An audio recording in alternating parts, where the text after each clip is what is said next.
গলাও বসে গেছে কথা বলতে বলতে। তো আমি জানি না লাইটটা ঠিক আসছে কি না, কারণ ফোনটা আজকে আমি অন্য জায়গায় রেখেছি। তো আপাতত আমি স্নান করে চলে এসেছি, যাবো ঠাকুর ঘরে। ভাবছি ঠাকুর ঘরে যাওয়ার আগে আমি ব্লগটা শুরু করে দিই। আর কালকে কে কে বিসর্জনী ব্লগটা দেখেছো আমাকে কিন্তু নিচে কমেন্ট সেকশনে বলতে ভুলো না।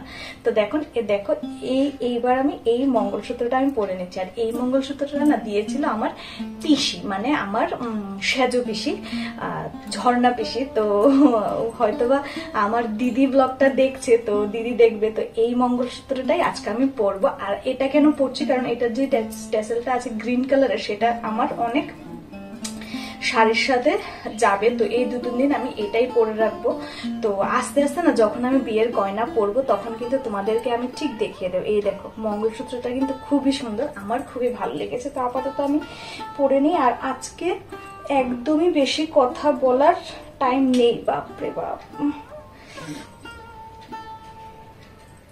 আর আজকে কিন্তু গণেশ প্রতিষ্ঠাও আছে। তো আমি আর ও 10:15 নাগাদ, হ্যাঁ বলেছি 10:15টার মধ্যে মন্দিরে যেতে। আসলে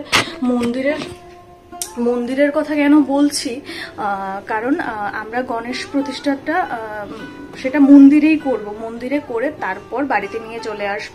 কারণ আজকে আবার নতুন মা আসবে, কালকে তোমরা দেখেছো যে ওই মার বিসর্জন গেছে, কালকে আবার পুজো। তো দুটো একসাথে করা ইটস ডিফিকাল্ট। তো আমরা ঠাকুরটা নিয়েছি, আর ঠাকুরটা তোমাদেরকেও দেখাবো। আগে একটু সাজিয়ে গুছিয়ে নিই, তারপর দেখাবো। তো চলো বেশি কথা না বলে উপরে যাই। নিজের বাড়িতে কাজ থাকলে যে অনুষ্ঠান হলে যে হাজারটা কাজ থাকে সেটা আমরা সবাই জানি। তো এখন মা 2-3 দিনের জন্য একজন মাসিকেও রেখেছে। তো যাই হোক, নিজের ঘরের কাজ তো দেখিয়ে না দিলে ওরাও করতে পারবে না, সেটাই দেখিয়ে দিচ্ছিলাম। আর এখানে দেখো, যেহেতু আজকে আমি গণেশ প্রতিষ্ঠা করব, তার আগে তোমাদেরকে একটা কথা বলি। জানো তো, বিয়ের আগে যখন আমাদের প্রথম বিয়ের কথা শুরু হয়, তখন আমি ওকে একটাই কথা বলেছিলাম, যেহেতু গণেশ ঠাকুরকে ছাড়া মানে আমি থাকতে পারি না, আই ক্যান্ট লিভ। তো সেহেতু আমি ওকে বলেছিলাম যে যদি তুই তোর বাড়িতে গণেশ ঠাকুর প্রতিষ্ঠা করিস, আমাকে এটা কথা দিস, তাহলেই আমি বিয়েটা করব। তো এটাই ছিল আমার একমাত্র শর্ত, একটাই ছিল আমার। তো যাই হোক, অনেক দিন পরে একটা স্বপ্ন পূরণ হতে যাচ্ছে। সত্যি আগে যখন বিয়ের আগে ভাবতাম না যে কোন বাড়িতে বিয়ে হবে কী হবে, সেই বাড়ি থেকে আমি গণেশ প্রতিষ্ঠা করতে পারবো।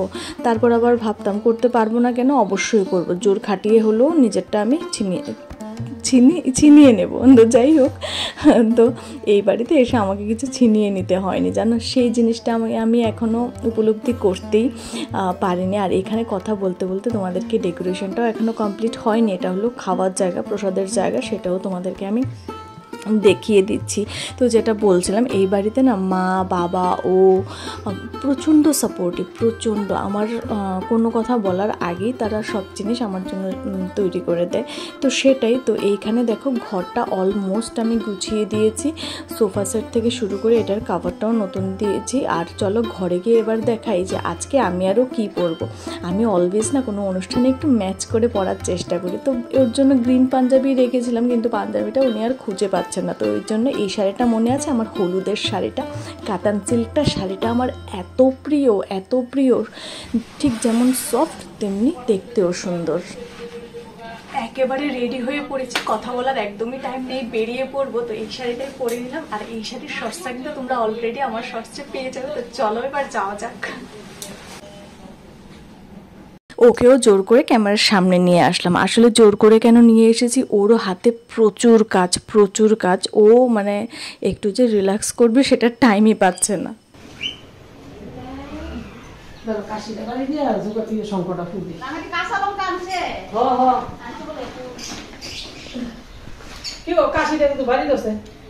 আমার ড্রেসটা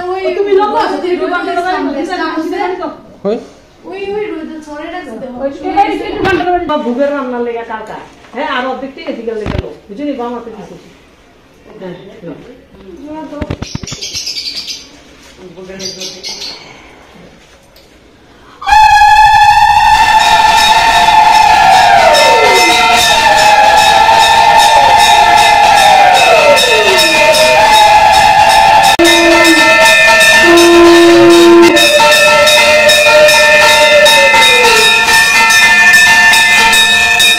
চলো এবার আমি আর ও আমাদের গণেশ ঠাকুর, হ্যাঁ এখন শুধু আর আমার নেই, আমাদের গণেশ ঠাকুরকে নিয়ে চলে এলাম আনন্দময়ী আশ্রমে। এবার তোমরা অনেকে ভাবছো গণেশ তো প্রতিষ্ঠা হবে, আনন্দময়ী আশ্রমে কেন প্রতিষ্ঠা হবে? আসলে আশ্রমে নিয়ে আসলে, যেহেতু কালকেও আমাদের বাড়িতে পুজো, তো আজকে আবার গণেশ পুজো, কালকে মনসা পুজো, আজকে আবার মাও আসবে, তো সেটা একসাথে পসিবল না। তো ওই জন্য আনন্দময়ী আশ্রমে যেহেতু আজকে গণেশ পুজো, সেই জন্য ওনারাই ভালোভাবে পুজো করে যজ্ঞ করে মূর্তিটাকে স্থাপন করে দেবেন, আমরা জাস্ট নিয়ে আমাদের আসনে বসাবো। তো এখানে দেখো পুরোহিত মশাই অলরেডি কিন্তু পুজো শুরু করে দিয়েছে। আর এই গণেশ ঠাকুরটা মানে এখানে আসলে আমি যেন আমার জীবনের শান্তি খুঁজে পাই। যদি কখনো আমি খুব খুশি থাকি কিংবা মন খারাপ থাকে, তো এক কথায় সুখ দুঃখে আমি এইখানেই আসি, এই জায়গাটাতেই আসি। তো আমার যারা ক্লোজ তারা সবাই জানো যে এই জায়গাটা আমার কতটা প্রিয়। তোমাদেরকে অনেক সময় আমি অনেক ভিডিওতে কিন্তু দেখিয়েছি এই জায়গাটা। আর এই দেখো আমার ছোট্ট গণেশ ঠাকুরের ওই যে বললাম যে স্থাপনা করে দেবেন, তো সেটাই হচ্ছে। তো একে একে তোমাদের সঙ্গে না সব কিছু আমি শেয়ার করব, তো তোমরাও দেখতে থাকো।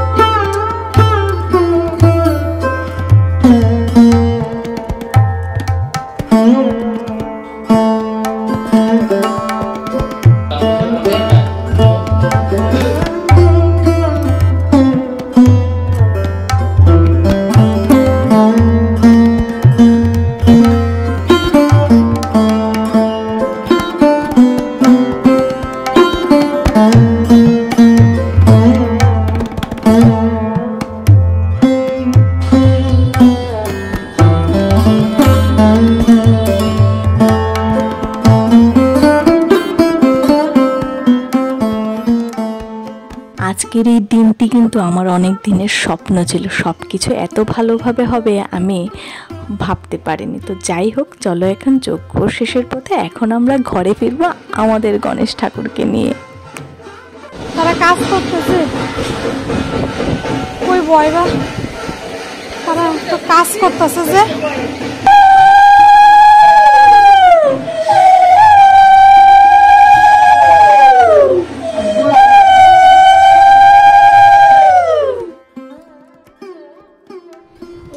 সারাটা দিন গেল, তোমাদের সামনে আমি একবারও এসে কথা বলতে পারিনি।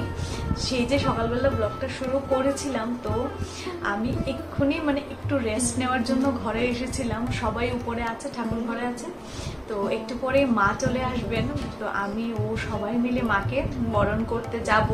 তো ভাবলাম তার আগে তোমাদের সঙ্গে একটু কথা বলে নিই। তো তোমরা সবাই দেখতে পেলে যে ঘরে ফাইনালি গণেশ প্রতিষ্ঠা হলো।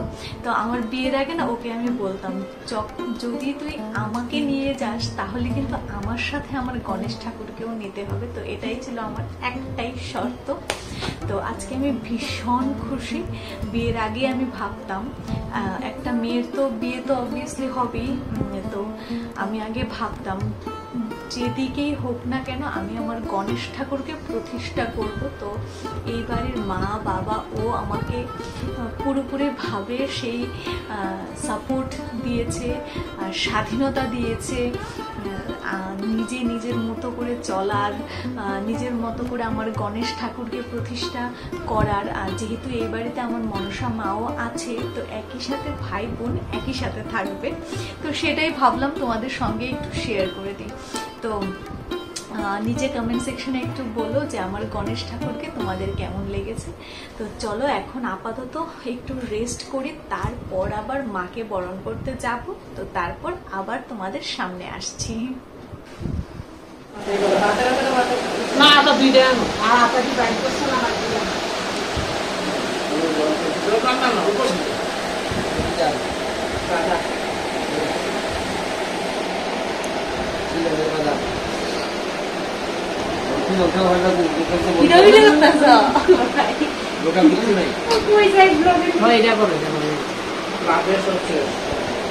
এটাই থাকবো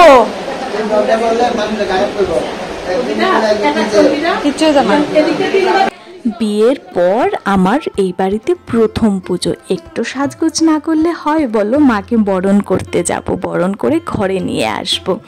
এই শাড়িটা কিন্তু আমি অনলাইন নিয়েছি। যারে তোমরা নিতে চাও, শাড়ির রঙটা খুবই ভালো, তবে মেটেরিয়ালসটা আমি আউট অফ আউট দিচ্ছি না। যারা তোমরা রঙটা দেখে নিতে চাও আমাকে কমেন্ট সেকশনে জানিও, আমি লিঙ্কটা দিয়ে দেব। প্রথম আরেকটা শাড়ি পরেছিলাম জানো, মা বললো মাকে বরণ করতে যাবে, একটু নতুনভাবে নতুন করে সাজো, তো সেই জন্য একটু সাজগোজ করলাম। আসলে সারাদিনের ক্লান্তিতে এত সাজগোজ ভালো লাগে না, তবুও ওই যে মাকে আনবো মনেতে প্রচণ্ড খুশি, তো সেই জন্যই করলাম। আর পেছনে যে দাঁড়িয়ে আছে সে কে চিনতে পেরেছো তোমরা? সে কিন্তু মুক্তা, তোমরা অনেক দিন পরে ভিডিওতে দেখছো তাই না? আসলে ওরও তো কলেজ থাকে, পড়াশোনা থাকে, ওই জন্য ও প্রায় আসতে পারে না, তো সেই। আর এখন রেডি হয়ে তারপর যাব মাকে আনতে। হঠাৎ করে এই দেখো পাওয়ারটাও চলে গেল এই গরমের মধ্যে। তো যাই হোক, আর শহরের দিকে পাওয়ার গেলে না বেশিক্ষণ থাকেও না, তো সেটা সহ্য একটু করাই যায়। দিদাকে তোমরা চিনতে পারছো? এই দিদাকে তো তোমরা অনেকেই চেনো, ব্লগে অনেকবার দেখেছো এবং বারবার দেখবে। তো এইখানে দিদাই কিন্তু সব কাজ দেখে শুনে নিচ্ছে। আসলে সবার বড় তো দিদা থেকে আজকে না শুধু সব সময় আমি খুব শিখি জানো তো। এখন তো আমি কিছুই পারি না, আস্তে আস্তে সব শিখে নেব।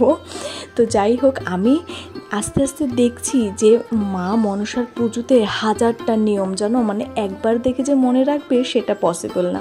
তো যাই হোক, এখানে দেখো প্রচণ্ড রোদ, এই রোদে যাব মাকে আনতে। যাই হোক, তোমরা সঙ্গে সঙ্গে থাকো এবং দেখতে থাকো।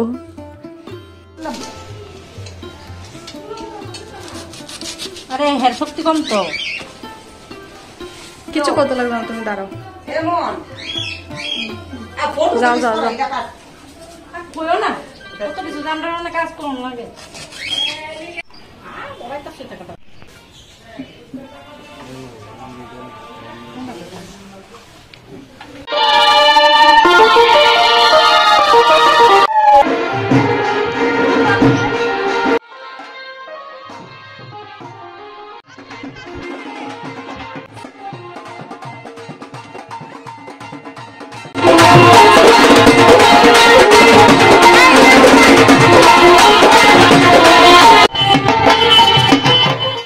ঘড়ির কাঁটা গুনতে গুনতে মায়ের কাছে চলে এলাম। মায়ের মুখটা একবার দেখো, এত সুন্দর হয়েছে, অবিকল যেন মা আমাদের দিকে তাকিয়ে আছেন। তো এখানে আস্তে আস্তে সবগুলো গয়নাই কিন্তু পরানো হচ্ছে। ওই যে কালকে দেখেছিলে পুরনো মায়ের থেকে সবগুলো গয়না খুলে রেখেছি নতুন মাকে পরানোর জন্য। আর এই যে টিপটা পরানো হচ্ছে সেটা কিন্তু সোনার টিপ।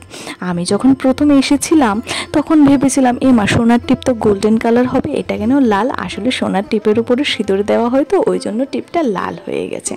তো একে একে সোনার টিপ, নাকের নথ, কানের, হাতের চূড়, গলার নেকলেস সব কিছুই কিন্তু পরানো হবে। আর এইখানে কিন্তু আরও অনেকগুলো ঠাকুর রয়েছে। সবগুলো ঠাকুরের চাইতে না আমার মায়ের মুখটা আমার সবচেয়ে বেশি পছন্দ হয়েছে জানো তো। তোমরাও যদি মাকে দেখো মনে হবে যেন মা তোমাদের দিকে তাকিয়ে আছে।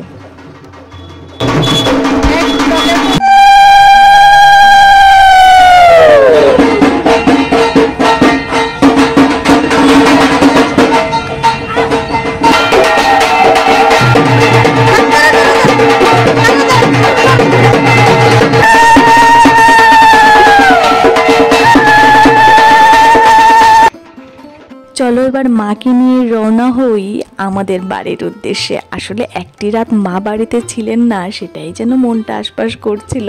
আজকে মাকে নিয়ে যাচ্ছি। আমাদের বাড়ির একটা কথা দাঁড়াও তোমাদের সঙ্গেও শেয়ার করছি। মা বলেন সবসময় মাকে যখন তোলা হয় উপরে মা নাকি ভীষণ হালকা হয়ে যান, আবার যখন মাকে নামানো হয় বছরের শেষে বিসর্জনের সময় তখন নাকি মা প্রচণ্ড ভারী হয়ে যান। এটা শুধু মা না, আমাদের বাড়ির সবাই বলে। এটাই হয়তো মায়ের লীলা।